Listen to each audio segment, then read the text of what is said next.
Hello everyone, good morning all of you. Next topic is electric motor. आज जो हम 10th class के अंदर नेक्स्ट टॉपिक स्टार्ट कर रहे हैं इलेक्ट्रिक मोटर. बोर्ड एग्जाम्स की बात करते हैं तो एक बहुत इंपॉर्टेंट टॉपिक है. ये मान लो इसके साथ इसी जनरेटर आता था पहले, जनरेटर और इलेक्ट्रिक मोटर में से एक आता था. अब जनरेटर सिलेबस में अब की बार रिड्यूस कर दिया, हटा दिया है सिलेबस से. तो इसका मतलब इलेक्ट्रिक मोटर जो है एग्जाम में अब की बार डेफिनेट आ सकता है. ठीक है. तो इलेक्ट्रिक मोटर एक ऐसा डिवाइस है जो इलेक्ट्रिक एनर्जी को मैकेनिकल एनर्जी के अंदर कन्वर्ट करता है. इलेक्ट्रिक एनर्जी का मतलब क्या होता है, जैसे भी हम कोई करंट पास करते हैं किसी कंडक्टर के अंदर, करंट से जो एनर्जी प्रोड्यूस होती है इलेक्ट्रिकल एनर्जी होगी. और मैकेनिकल एनर्जी का मतलब वो एनर्जी को मशीन्स के अंदर कन्वर्ट जो होती है वो मैकेनिकल एनर्जी आपकी होगी. तो जैसे फैन है आपका, जैसे उसमें हम करंट पास किया तो मोटर है जिसके अंदर वो उसको क्या करेगा, घुमाएगा. तो उसके अंदर एनर्जी कौन सी होगी, आपकी मैकेनिकल एनर्जी. तो इलेक्ट्रिक मोटर जो है ये device which is used to convert electrical energy into mechanical energy.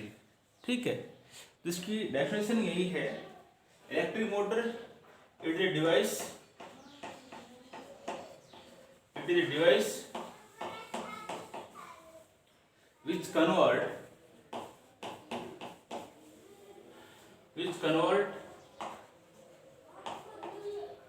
electrical energy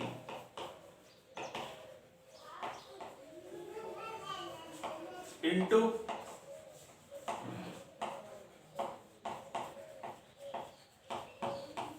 mechanical energy. ठीक है.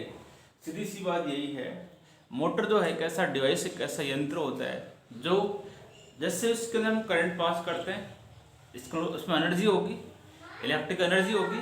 इलेक्ट्रिक एनर्जी को कन्वर्ट किस में करेगा, वो मैकेनिकल एनर्जी के अंदर कन्वर्ट कर देता है. ठीक है. अब आता है इसका principal.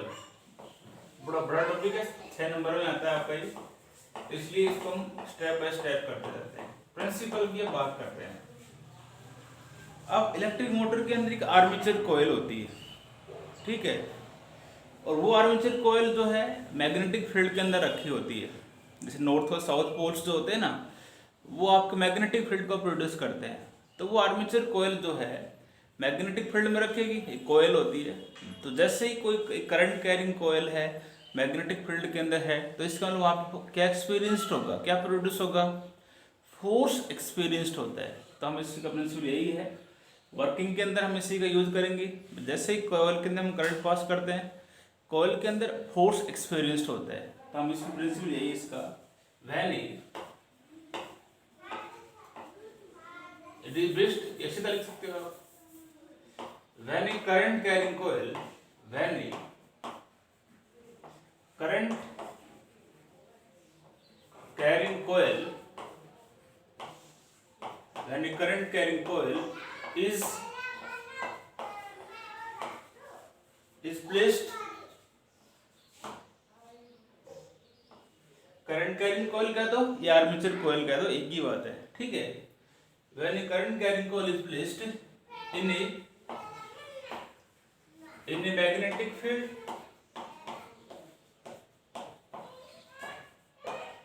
it experiences a force.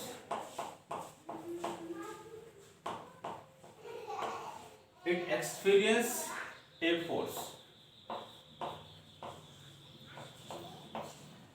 Current carrying coil को जब मैग्नेटिक फील्ड में हम रखते हैं तो वहां पर एक्सपीरियंस क्या होता है, फोर्स. अब इसके अंदर आता है कंस्ट्रक्शन. कंस्ट्रक्शन के अंदर हम डायग्राम जो कंस्ट्रक्ट करते हैं तो उसमें मेन पार्ट्स आपके क्या है वो हम कंस्ट्रक्शन में डिस्क्राइब करते हैं. तो इसका हम पहले डायग्राम ड्रा करते हैं. डायग्राम से हम इसकी कर लेते हैं कि इसकी मेन पार्ट्स क्या है. तो इसके अंदर एक तो आर्मेचर कॉइल होती है, ठीक है. ये आर्मेचर कॉइल होती है जिसके अंदर large number of turns of copper wire, अंदर इसके सॉफ्ट आयरन आपका होता ही है, ठीक है। और इसके बाहर जो है इस प्रकार से हम इसको दिखाएंगे।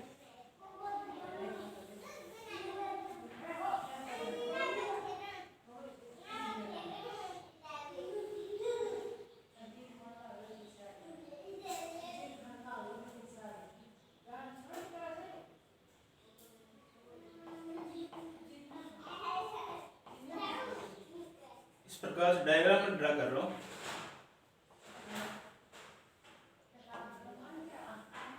पूरा एक रिंग होता है, उसका हाफ पीस इधर लगेगा, इसको हम स्प्लिट रिंग बोलते हैं, ये इसको हम बोलते हैं कम्यूटेटर।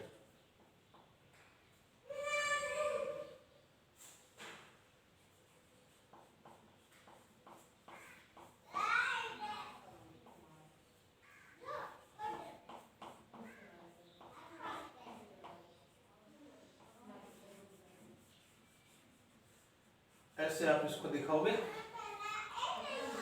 इसके साथ ब्रुसेस कनेक्ट होती है।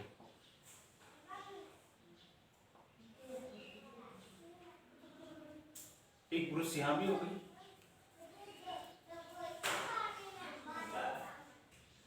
इसके साथ बैटरी कह सकते हो, सेल कह दो आप, एक बैटरी इसमें जोड़ा हुआ है, ठीक है। और यहाँ पे पोल्स हैं, इधर नॉर्थ पोल होगा, इधर हमने ले लिया साउथ पोल। इस एक्सिस पे रोटेट करती है एंटी क्लॉकवाइज डायरेक्शन के अंदर। ये armature A B C D, ये रेक्टेंगुलर आर्मेचर कॉइल, ये इसके अंदर करंट फ्लो कर रहा है, ठीक है। करंट आई तो फोर्स जो है वो इस प्रकार से होगा F, और इस केस में फोर्स आपका वैसे होगा, ये फोर्स होगा यहाँ पर, ठीक है।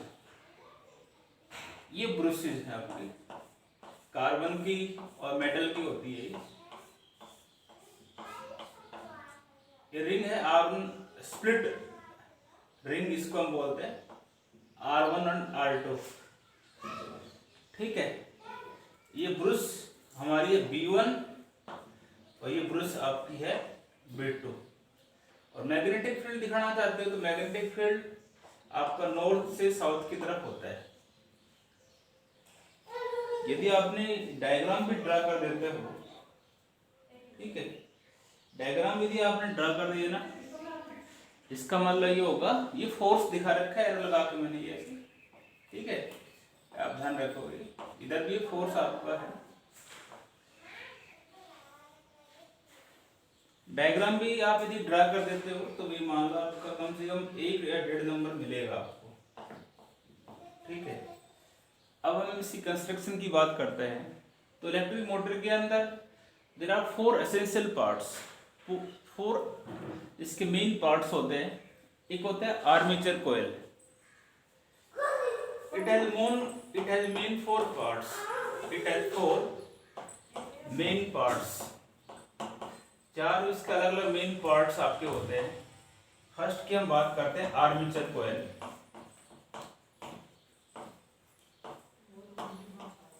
आर्मेचर कॉइल डायग्राम के अंदर जो आपको दिखाई दे रहा है ए बी सी और डी, ये एक रेक्टेंगुलर आर्मेचर कॉइल है, ठीक है, जिसके अंदर नंबर ऑफ टर्न्स होते हैं इंसुलेटेड कॉपर वायर, अंदर आपका होता है उसके सॉफ्ट आयरन, ठीक है। तो इसके अंदर आर्मेचर कॉइल में आप कर सकते हो A B C D is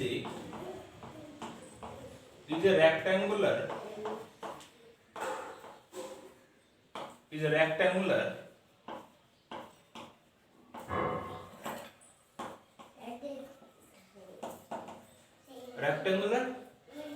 armature coil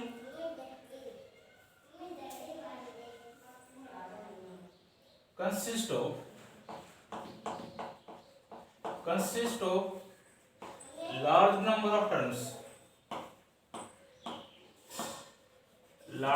of turns of insulated copper wire, insulated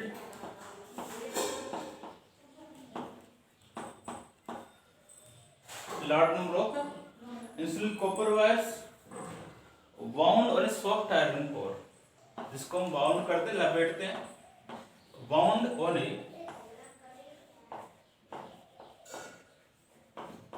soft iron core. ठीक है, अंदर सॉफ्ट आयरन, बाहर इसके कॉपर वायर्स। ठीक है, अच्छा ऊपर से मिटाता जाऊंगा साथ साथ में इसको। ठीक है, इसको भी मिटा ही रहा हूं। इसके बाद में यहाँ पे आपका आएगा फील्ड मैग्नेट्स। क्या? Field magnets. सेकंड, ये तो आपका इस प्रकार से नॉर्थ पोल है। सेकंड मेन पार्ट इसका जो होता है फील्ड मैग्नेट्स। फील्ड मैग्नेट्स मतलब सीधी सी बात है, मैग्नेट्स के कारण जो आपका मैग्नेटिक फील्ड डेवलप हो रहे हैं वो फील्ड मैग्नेट्स है। तो यहाँ पे हम north and south are the strong electromagnetic poles and produces the strong magnetic field. North and south are two poles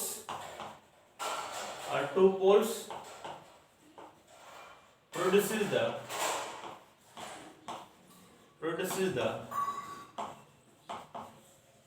strong magnetic field। क्या करेगा ये? स्ट्रॉन्ग मैग्नेटिक फील्ड को प्रोड्यूस करता है। और जिसके अंदर एक आपकी आर्मेचर कॉइल, ये लिख दो, इन विच, जिसके अंदर armature coil is placed, in which armature coil is placed, जिसके अंदर जो है आपकी आर्मेचर कॉइल जो है वो इसके अंदर रखी होती है। ठीक है, इस आर्मेचर कॉइल रखी हुई, ये आपका फील्ड मैग्नेट्स हो गई। अब बात आती है इसके अंदर स्प्लिट रिंग्स। थर्ड पार्ट इसका है स्प्लिट रिंग।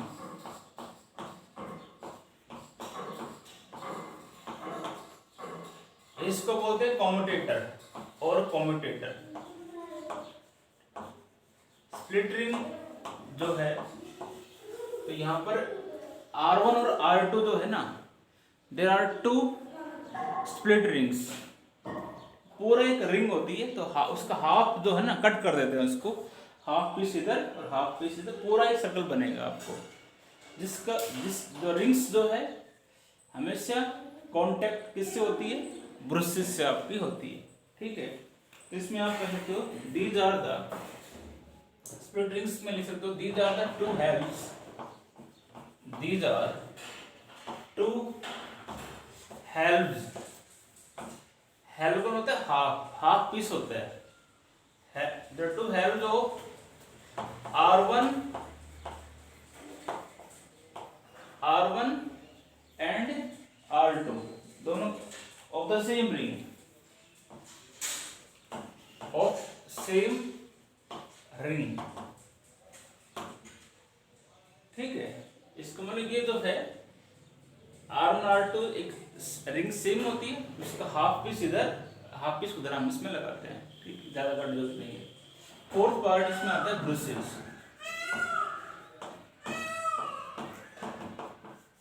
तो B1 and B2 are two carbon और मेटल ब्रुशेस। मेटल की आपकी ब्रुशेस होती है। ठीक है, कार्बन की और मेटल की आपकी ले सकते हो। ठीक है, दे आर फ्लेक्सिबल, ये फ्लेक्सिबल होती है, इनको कैसे भी आप मोड़ सकते हो, फ्लेक्सिबल होती है। और कॉन्टेक्ट वो कह सकते हो आप, रिंग्स इसका होता है, ये आप इसमें डायग्राम में आपको दिया हुआ है। और बैटरी के बारे में भी आप कह सकते हो, बैटरी जो है, बैटरी का काम क्या होता है, करंट को पहुंचाती है सर्किट के अंदर, वो रहने दो आप। ये तो था इसका कंस्ट्रक्शन के बारे में। आर्मेचर कोयल, एबीसीडी जो है एक आपका आर्मेचर कोयल है, जिसके अंदर लार्ज नंबर ऑफ टर्न्स होते हैं इंसुलेटेड कॉपर वायर के, और इसको हमने वाउंड किया हुआ है और एक सॉफ्ट आयरन कोर पे इसको हमने वाउंड किया हुआ है। ठीक है, आगे बात आती है फील्ड मैग्नेट्स की। नॉर्थ साउथ जो है आपके फील्ड मैग्नेट्स है, जो मैग्नेटिक फील्ड को प्रोड्यूस करते हैं, और जिसके अंदर आर्मेचर कोयल आपकी रखी होती है, वो रोटेट भी करेगी। ठीक है, नेक्स्ट रिंग्स, स्प्लिट रिंग्स और कॉम्यूटेटर। स्प्लिट रिंग जो है आपकी R1 R2 जो है स्प्लिट रिंग्स है। These are two halves of same ring, एक पूरी रिंग होती है, उसका हाफ पीस इधर लगा देते हैं, हाफ इधर लगेगा। ठीक है, और ये B1 B2 कार्बन और कार्बन की ब्रश होती है और मेटल की रह सकते हो, और ये फ्लेक्सिबल होती है, स्मॉल कॉन्टैक्ट इनका ब्रशेस के साथ आपका होता है। ठीक है, अब हम इसमें बात करेंगे वर्किंग एंड थ्योरी।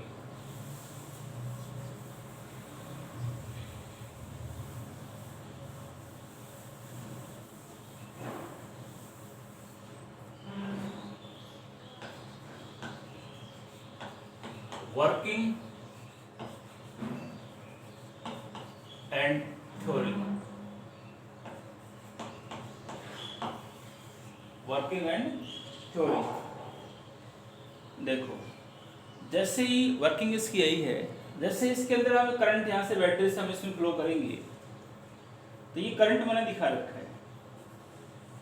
करंट जैसे हम फ्लो करेंगे तो इस ए बी आर्म के अंदर करंट ए से बी की तरफ फ्लो कर रहा है, इसमें करंट कैसे फ्लो कर रहा है, सी टू डी। जैसे करंट कैरिंग कॉइल है और मैग्नेटिक फील्ड में रखिए, करंट पास किया हुआ है, तो इस आर्म के अंदर ए बी आर्म जो है, इसके अंदर एक फोर्स एक्सपीरियंस्ड होगा, परपेंडिकुलर टू द प्लेन होगा, और उसकी डायरेक्शन डाउनवर्ड होगी, बी टू ए होगी। करंट आपका ऐसे फ्लो करेगा, तो ऐसे ही आपका फ्लेमिंग लेफ्ट हैंड रूल से ऐसे लगेगा ये फोर्स, तो ये आपका फोर्स डाउनवर्ड डायरेक्शन के अंदर होगा ऐसे। भाई लेफ्ट हैंड रूल यही तो होता है। तो करंट आपका ऊपर की तरफ जा रहा है, तो करंट ऐसे ऊपर की तरफ ऐसे करंट दिखा रहा है, तो ये आपका होगा, ये मैग्नेटिक फील्ड हो गया, ये फोर्स डाउनवर्ड डायरेक्शन के अंदर होगा। तो जैसे ही इस आर्म ए बी के अंदर करंट हम भेजेंगे, तो इस आर्म ए बी के अंदर एक फोर्स एक्सपीरियंस होगा, उसकी direction Fleming left hand rule से डाउनवर्ड होगी। इसी प्रकार आर्म सी डी के अंदर भी एक फोर्स एक्सपीरियंस्ड होगा। क्यों? उस केस में जो है आपका फोर्स, इसमें डायरेक्शन ऑफ करंट की नीचे की तरफ है, तो फोर्स इस केस में आपका क्या होगा, अपवर्ड डायरेक्शन के अंदर होगा। दोनों आर्म्स के अंदर आपका फोर्स एक्ट हो रहा है, दो फोर्स हो गए, एक डाउनवर्ड डायरेक्शन में है, एक आपका अपवर्ड डायरेक्शन के अंदर है। These two forces form a couple और torque which rotate the coil in the anti clockwise direction. जैसे ही इसके अंदर एक टॉर्क एक्सपीरियंस्ड होता है, वो टॉर्क जो है इसको क्या करेगा, रोटेट करेगा। ठीक है, यही हम बताए थे। यदि आफ्टर हाफ रोटेशन करते हैं, इसका हाफ रोटेशन के बाद में ये आर्म इधर आ जाएगी, ये इधर आ जाएगी, तो उस केस में इस आर्म ए बी जो है, इसमें जो फोर्स आपका होगा अपवर्ड, और इस केस में कैसा होगा, डाउनवर्ड। फिर दोनों फोर्सेस क्या बनाएगी आपकी, उस केस में डायरेक्शन अपवर्ड हो जाएगी, फोर्स इसमें अपवर्ड होगा, इस केस में डाउनवर्ड होगा। उस केस में वही बात, दो फोर्सेस है, डायरेक्शन अपोजिट हो रही है, तो उस केस के अंदर भी यहाँ पर क्या होगा, आपका टॉर्क बनेगा, जिससे करंट कॉइल आपकी रोटेट करेगी एंटी क्लॉकवाइज डायरेक्शन के अंदर ही। ये इसका था प्रिंसिपल, वर्किंग एंड थ्योरी। ठीक है, इसको मैं भी लिख रहा हूँ। देखो, when the battery send the current then the battery send the current in the armature coil, in the armature coil. The arm AB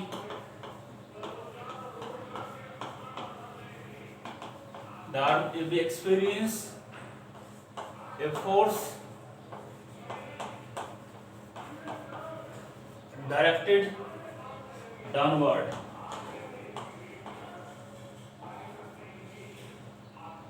ठीक है, and the arm CD experience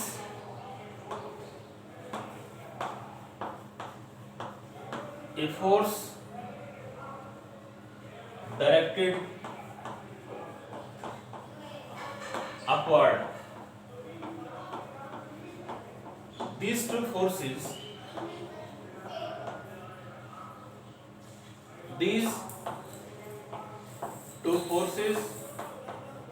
are equal in magnitude,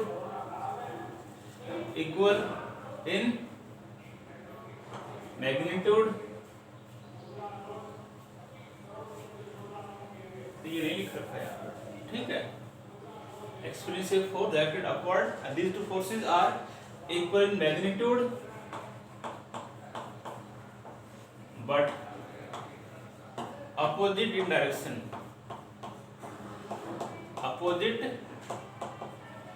in direction. So these two forces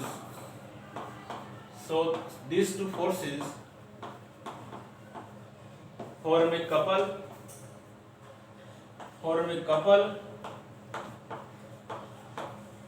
or torque which rotate the coil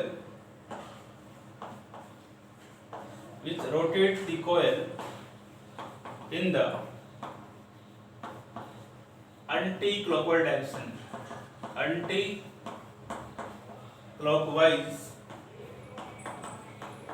direction as shown in figure. ठीक है, अब हम यदि coil को rotate करते हैं अब इसमें हम ये कह सकते हैं after the coil has rotated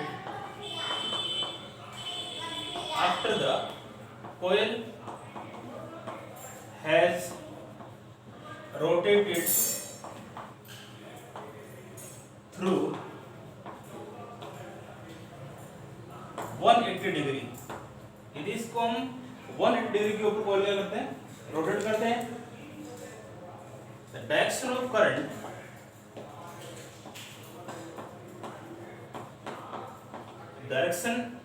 मिटा रहा हूं ऊपर से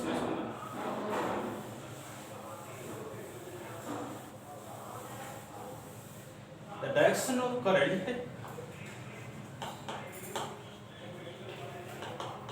in AB and CD is reverse and both arms produces forces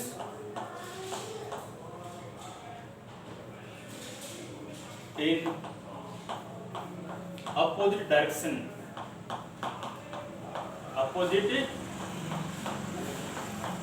दोनों जो है दोनों आर्म से फिर फोर्स होगा। इस केस में कैसा होगा आपका, अपवर्ड होगा, इस केस में कैसा होगा, डाउनवर्ड होगा। फिर वही बात है, दोनों फोर्सेस क्या करेंगे आपकी, फिर आपकी आर्मेचर कॉइल क्या करेगी, then these forces produces torque and coil is rotated. Coil is rotated. Coil is rotated in the anti-clockwise direction. Coil is rotated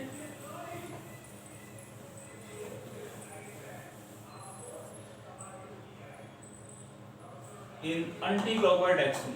In anti-clockwise direction,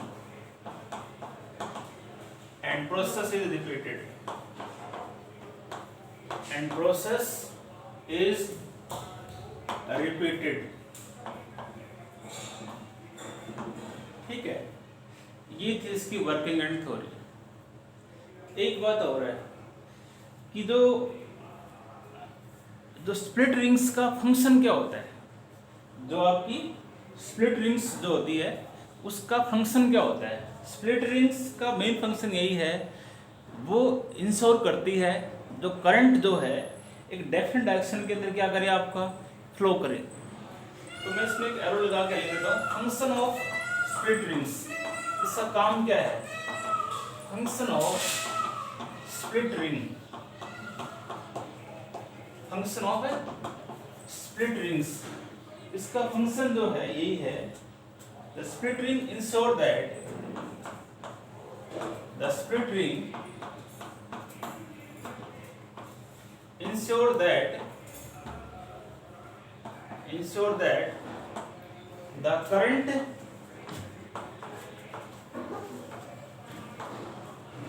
will flow in different direction. Current is always flowing in a proper direction. क्या हो, current जो है एक proper direction के अंदर आपका flow करे।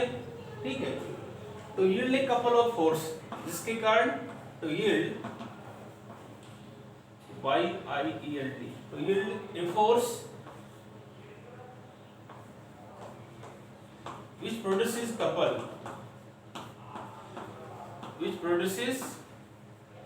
a torque, जिसके कारण क्या होगा, विच फोर्सेस के कारण क्या होगा, आपका टॉर्क होगा, which produces A torque which rotate the coil.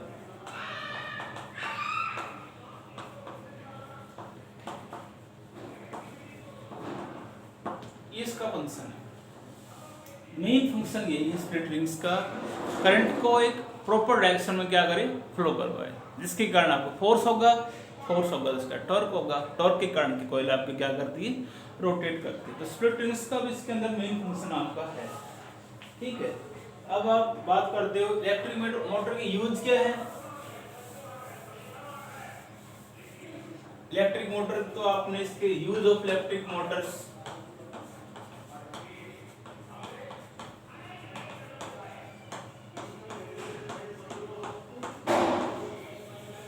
Use of the electric Motors. Electric motor का यूज हम किस में करते हैं, फैन के अंदर, कूलर हो गया, वॉशिंग मशीन हो गया, MP3 प्लेयर हो गया, इनके अंदर आपका मोस्टली इलेक्ट्रिकल डिवाइसेस के अंदर आपका मोटर हम यूज करते हैं। ठीक है, इसके लिए मेन लिखो,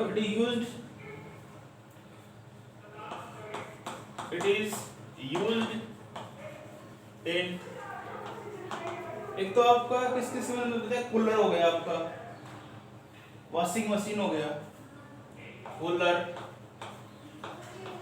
वॉशिंग मशीन,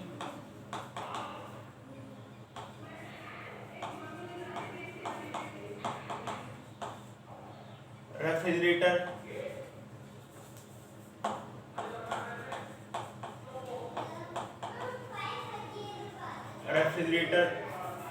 ठीक है, MP3 प्लेयर्स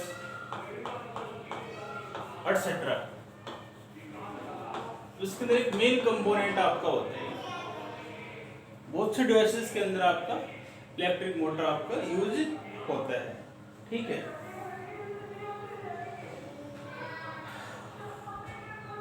तो यही आपका इस चैप्टर के अंदर, इस यूनिट के अंदर 2 टॉपिक रहेगी 15 मिनट की, उसको हम नेक्स्ट वीडियो में कर देंगे, फिर आपके ये चैप्टर कंप्लीट हो जाएगा। ठीक है, इसके बाद 3 यूनिट आपकी कंप्लीट हो जाएगी। फिर आपका एक यूनिट रहेगी, सोर्स ऑफ एनर्जी था, वो सिलेबस से आपको हटा दिया है, कुछ 1-2 टॉपिक्स इसमें मेरे को करवा रहे हैं, तो एक यूनिट आपकी रही है, सिलेबस आपका कंप्लीट हो जाएगा। 3 यूनिट बनी करवा दी है। अब इसके बाद हम रिवाइज करेंगे रिफ्लेक्शन, और रिफ्लेक्शन वाला चैप्टर जो है ना, उसका हम रिवाइज करेंगे एक बार। ठीक है, उसके बाद फिर वो यूनिट स्टार्ट करेंगे। थैंक्स।